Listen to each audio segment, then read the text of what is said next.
قل هل من شركائكم من يبدأ الخلق ثم يعيده قل الله يبدأ الخلق ثم يعيده فأنا تؤفكون۔ آپ معلوم کیجئے تم جن کو خدا کا شریک ٹھہراتے ہو ان میں سے کوئی ہے جو مخلوق کو پہلی بار پیدا کرے پھر اسے دوبارہ زندہ کرے؟ آپ کہہ دیجئے اللہ ہی مخلوق کو پہلی بار بھی پیدا فرماتے ہیں پھر اسے دوبارہ بھی زندہ فرمائیں گے، تو تم کہاں پلٹے جا رہے ہو؟ اللہ تعالیٰ نے اس آیت کریمہ میں مبدأ اور معاد یعنی پہلی بار کا پیدا کرنا اور آخرت میں دوبارہ پیدا کیا جانا اس کو ثابت فرمایا ہے کہ یہاں تک جو آیت کریمہ گزری ان سب کے اندر مبدأ کا ثبوت تھا، یعنی جب تم یہ اعتراف کر چکے کہ زمین، آسمان، سننے کی طاقت، دیکھنے کی طاقت، زندگی اور موت سب کا پیدا کرنے والا اور سب کو زندگی بخشنے والا اور پوری دنیا اور پوری کائنات کو تھامنے والا وہی تنہا اکیلے خالق و مالک ہے، تو ظاہر ہے کہ مخلوق کو مرنے کے بعد دوبارہ پیدا کرنا اور اسی عمل کو دوبارہ سے دہرانا یہ اسی خالق کا فعل ہو سکتا ہے۔ پھر انبیاء علیہ الصلوۃ والتسلیم کی زبانی جب وہ خود اس دہرانے کی خبر دیتا ہے تو اس کو تسلیم کرنے میں اے کافرو، اے یہودیو، اے عیسائیو تم کو کیا عذر ہے؟ یعنی ابتدا جب ہوئی اس کا تم نے اقرار کر لیا، تو اب معاد کو، دوبارہ پیدا کیے جانے کو، آخرت میں دوبارہ اٹھائے جانے کو تم کیوں نہیں مانتے ہو؟ اس کو ماننے سے تم کیوں اعراض کرتے ہو؟ قل هل من شركائكم من يهدي إلى الحق قل الله يهدي للحق أفمن يهدي إلى الحق أحق أن يتبع أم من لا يهدي إلا أن يهدى فما لكم كيف تحكمون۔ آپ پوچھئے تم جنہیں خدا کا شریک ٹھہراتے ہو ان میں سے کوئی ہے جو حق کا راستہ بتا سکے؟ آپ فرما دیجئے اللہ ہی راہ حق بتاتے ہیں،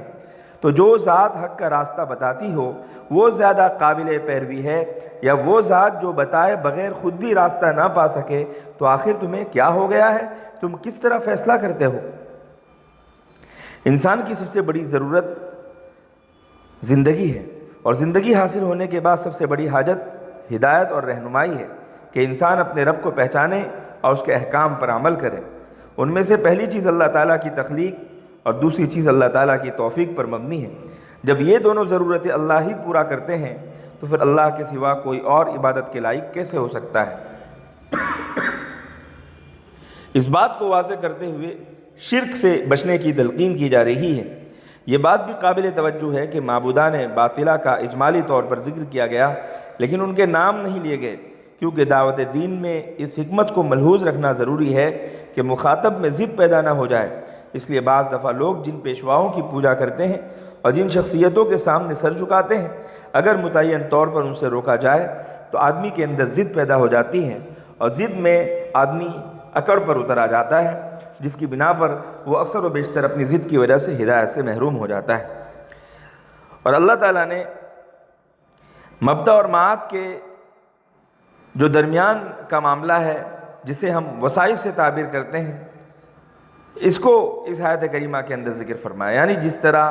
پہلے پیدا کرنے والا وہی، دوبارہ زندگی بخشنے والا وہی، تو بیچ کا جو راستہ ہے اس راستے پر چل کر آخرت میں ہم کامیاب کیسے ہوں، تو اس راہ کی صحیح رہنمائی کرنے والا بھی تنہا وہی خالق و مالک ہے۔ خدا ہی بندوں کی صحیح اور سچی رہنمائی کر سکتا ہے۔ مخلوق میں کوئی بڑا ہو یا چھوٹا سب اس کی رہنمائی کے محتاج ہے، اسی کی ہدایت و رہنمائی پر سب کو چلنا چاہیے۔ بت شکن بن کر زندگی گزارنا یہ تو ضروری ہے ہی، ساتھ میں ان کی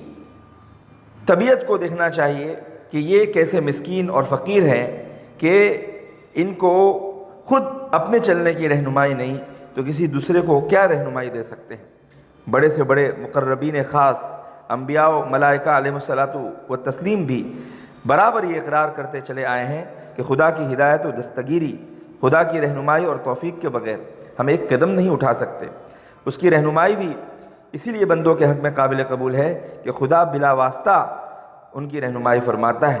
پھر یہ کس قدر ناانصافی کی بات ہے کہ انسان اس ہدایت دینے والے مطلق اللہ کو، مطلق خالق کو چھوڑ کر باطل اور کمزور سارے معبودوں کو اپنا سہارا بنا لے،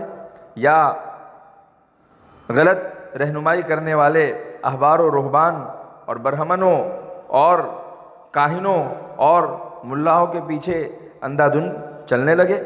تو یہ شریعت پسند نہیں کرتی۔ وَمَا يَتَّبِعُ أَكْثَرُهُمْ إِلَّا ظَنًّا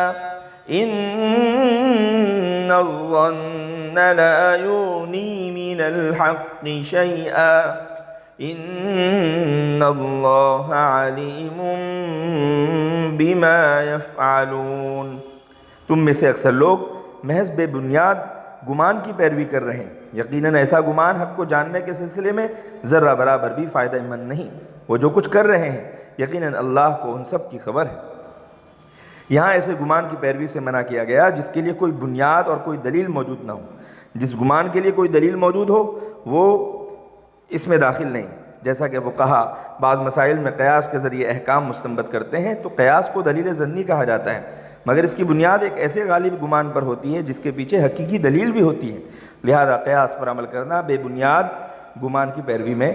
داخل نہیں۔ یہ تو فقہی اعتبار سے تھا، لیکن حقیقت حال اس طرح سے سمجھنا چاہیے کہ جب آدمی کو معلوم ہو چکا کہ اللہ تعالیٰ ہی ابتداءً پیدا کرنے والا ہے، اللہ تعالیٰ ہی دوبارہ زندہ کرنے والا ہے، اور بیچ کے زندگی کی رہنمائی اور راستے کو تلاش کرنے کا علم بھی وہی ہادی اور وہی اللہ کے پاس ہے، تو پھر اس کے خلاف شرک کی راہ اختیار کرنے والوں کو سوچنا چاہیے کہ اس کے ہاتھ میں کون سی دلیل ہے، کون سی حجت ہے جس کی بنیاد پر توحید کے مشہور اور قدیم مسلک کو چھوڑ کر ضلالت کے گڑھے میں گرا جا رہا ہے۔ سچ تو یہ ہے کہ ان کے پاس سوائے اوہام و اٹکل پچو کے اور بے خیالی کی باتوں کے کوئی حقیقی چیز نہیں، بھلا اٹکل کے تیر حق و صداقت کے بحث میں کیا کام دے سکتے ہیں؟ اس لیے آدمی کو سچائی کی تلاش میں اپنی زندگی میں سرگردہ رہنا چاہیے اور اسی سچائی کے پیچھے چل کر اپنی زندگی کو کامیاب بنانے کی فکر کرنی چاہیے، جس کی رہنمائی سوائے اللہ کے کوئی